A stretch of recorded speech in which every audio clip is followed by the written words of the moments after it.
नमस्कार मित्रांनो, गावरान तडका या चॅनलवर तुमच्या सर्वांचं स्वागत आहे. चला तर मग व्हिडिओला स्टार्ट करूया.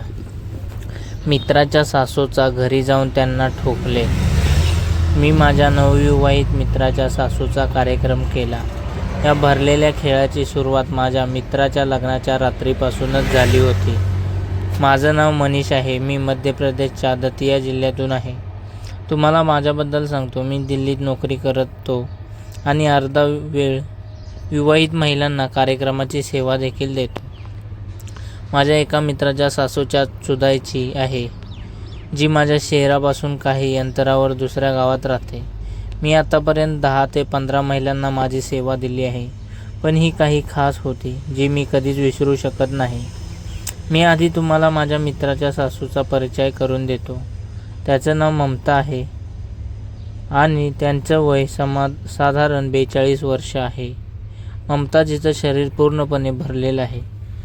त्यांचे भरलेले आंबे 36 इंचाचे आहेत. मी त्यांना पहिल्यांदा पाहिलं तेव्हा माझा हत्यार सलामी द्यायला लागला होता. त्यांना पाहून प्रथम असं वाटलंच नव्हतं की त्या सासू आहेत. मी त्यांना मित्राच्या पत्नीची मोठी बहीण समजली होते. ही गोष्ट 2 वर्षापूर्वीच्या माझ्या खास मित्राच्या लग्नाच्या वेळची आहे, जेव्हा मी त्याच्या बारामतीत गेलो होतो. बारात दारात पोचली. मुलीच्या बाजूने अनेक सुंदर मुली, भाभी आणि आंट्या आल्या होत्या. माझे सगळे मित्र त्यांच्याकडे डोळे लावून पाहत होते. मला पण एखादे दारे चेंडू एकासोबत बघून तोंडात पाणी आले होते. काही वेळाने मी मंचावर माझ्या मित्रासोबत बसून गप्पा मारत होतो.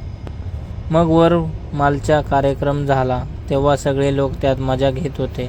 त्याचवेळी मला स्नानगृहात जावं लागले. मी माझ्या मित्राला सांगून स्नानगृहाच्या दिशेने निघालो. मी विचारपूस केली तेव्हा कळालं की स्नानगृह भोजन कक्षातून बाहेर पडून दुसऱ्या बाजूला आहे. मी तिथे जायला लागलो. तिथे भोजन कक्षात काही महिला जेवण करत होत्या. मी त्यांच्या सौंदर्याकडे पाहत पुढे गेलो. जेव्हा मी स्नानगृहाकडे गेलो तेव्हा मला एका खोलीचा दरवाजा थोडा उघडा दिसला. मी पाहिले कोणीतरी बाई होती. मी त्यांना पाहून थांबलो तेव्हाच त्यांचा आवाज आला, रुबी जरा मला मदत कर. मी आजूबाजूला पाहिलं तेव्हा तिथे दुसरी कोणतीही मुलगी दिसली नाही.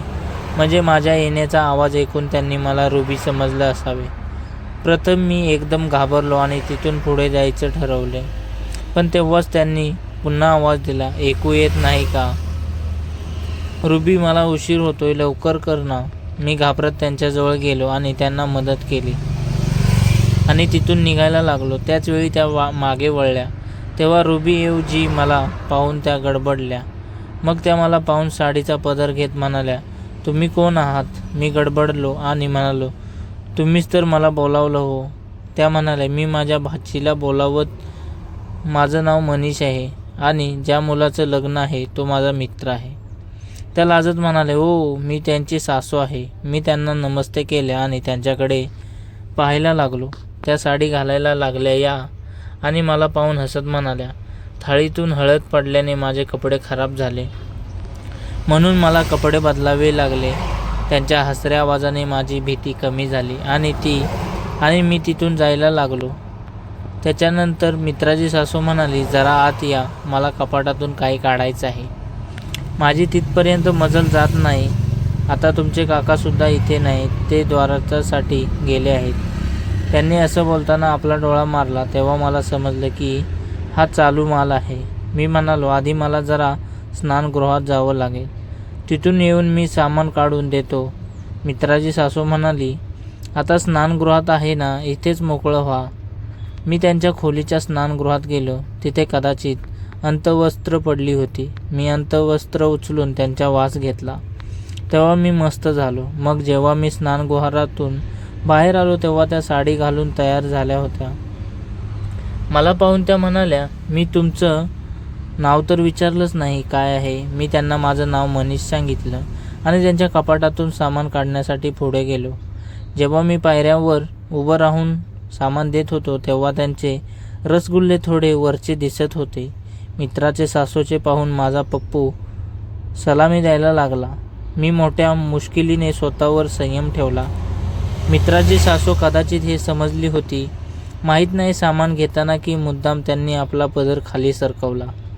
तो नजारा माझी अवस्था बिघडायला लागला. इतक्यात माझा तोल बिघडला आणि मी माझ्या मित्राच्या सासूवर पडलो. गडबडीत माझा एक हात त्यांच्या आंब्यावरती गेला आणि दुसरा हात त्यांच्या पोटाचा आधार घेऊ लागला. यामुळे त्यासुद्धा घाबरल्या. त्यावेळी मला कुठून तरी हिंमत आली आणि मी त्यांना एक मिठी मारली. मी त्यांना सोडलं नाही, फक्त त्यांच्याकडे पाहत राहिलो. मग त्या माझ्यापासून वेगळ्या झाल्या आणि म्हणाल्या, आता सहन होत नाही, लवकर माझा कार्यक्रम कर, वेळसुद्धा कमी आहे, मग फक्त 10 मिनिटात मला मजा दे. मी त्यांची ही मागणी ऐकून उत्साहात झालो, पण तिथे खेळ खेळणं धोकादायक होतं. त्या माझं ऐकून शांत झाल्या. मी त्यांना तहानलेलं सोडून निघालो.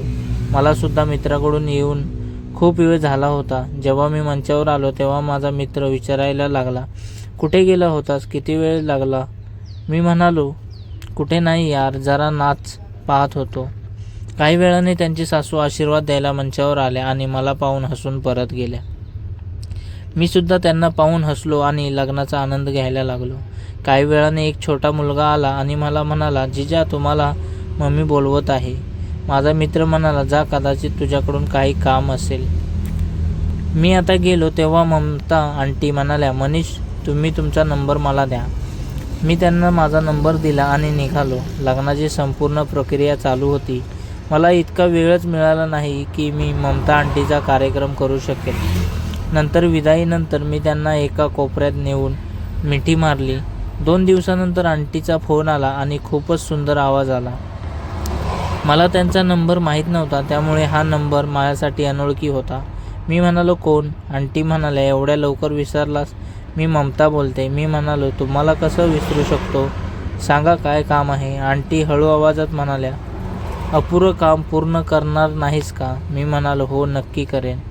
आता माझ्या मनात लाडू फुटत होते. मी फक्त यांच्या प्रतीक्षेत होतो की मला त्यांच्याशी भेटण्याची संधी कधी मिळेल. दुसऱ्या दिवशी आंटीचा फोन आला आणि त्यांनी मला घरी यायला सांगितलं. तसंच सांगितलं की आज ये, तुझे काकासुद्धा घरी नाहीत. मी खुश झालो की आता संधी मिळेल आणि संध्याकाळी बाईकने त्यांच्या घरी गेलो. तेव्हा त्यांनी माझं खूप स्वागत केले. मी त्यांच्या घरी रात्र थांबवण्याच्या दृष्टिकोनातून आलो होतो. आज काहीही घरी नव्हते. मी फक्त त्यांच्या रसगुल्ल्याकडे पाहत होतो. आंटीसुद्धा झुकत झुकत मला भाजी वगैरे देत होत्या. एकेवेळी जेव्हा त्या झुकला त्यावेळी मी सर्वांच्या नजरेपासून वाचवत त्यांच्या कानात सांगितलं, मी माझ्या मित्राच्या सासूचा कार्यक्रम करण्यासाठी आलो आहे. त्या माझ्याकडे पाहून हसल्या. 2 तासानंतर रात्र गडद झाली. जेवण झाल्यावर सगळे आपापल्या खोल्यात झोपायला गेले. मी सुद्धा झोपलो होतो. तेव्हाच ममता आंटी आल्या. त्या म्हणाल्या, चिमटा काढत म्हणाल्या, झोपलास का? मी म्हणालो, नाही तर. त्या म्हणाल्या, चला खेळ सुरू करूया. त्या उठत खोलीत जायला लागल्या आणि मला मागे येण्याचा इशारा केला. मी त्यांच्या खोलीत गेलो. तेव्हा मी विचारलं, काका कुठे गेले आहेत? रात्री परत येतील का?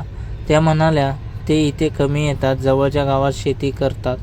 मी इथे एकटी मुलांसोबत राहते. मला माहीत होतं की त्यांना 4 मुलं होती, पण त्यांना पाहून असं वाटत नव्हतं की ते 4 मुलांच्या आई असतील. मला खूप नंतर कळालं की त्यांच्या पतीचं वय त्यांच्यापेक्षा खूप जास्त आहे. काका 54 वर्षाचे होते आणि ते आता त्यांना सुख देऊ शकत नव्हते.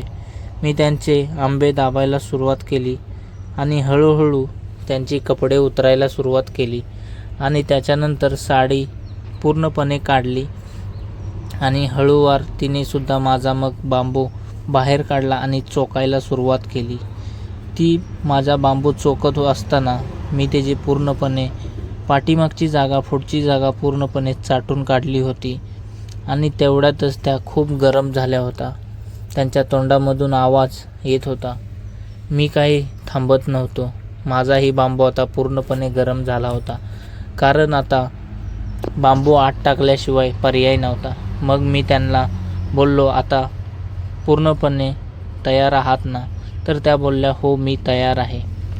मग मी त्यांचे दोन्ही पाय फाकवले आणि आतमध्ये त्याच्या चिमणीमध्ये माझा बांबू टाकताच मला खूप आनंद झाला.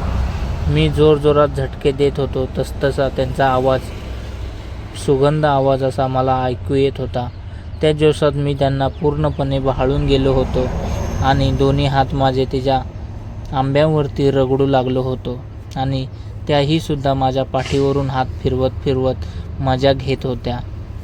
आणि त्याच्यानंतर असं करता करता माझं चाटकीनं पाणी बाहेर पडलं आणि मी त्यांच्या आंब्यावरती माझी पिचकारी सोडली. तसे त्यांचा आवाज काच्च दिशे आला आणि मग तेही शांत झाले. तर अशी होती ही आजची कथा. तर कशी वाटली नक्की कमेंट करून सांगा आणि आपल्या चॅनलला सबस्क्राईब करायला विसरू नका. Thank you for watching.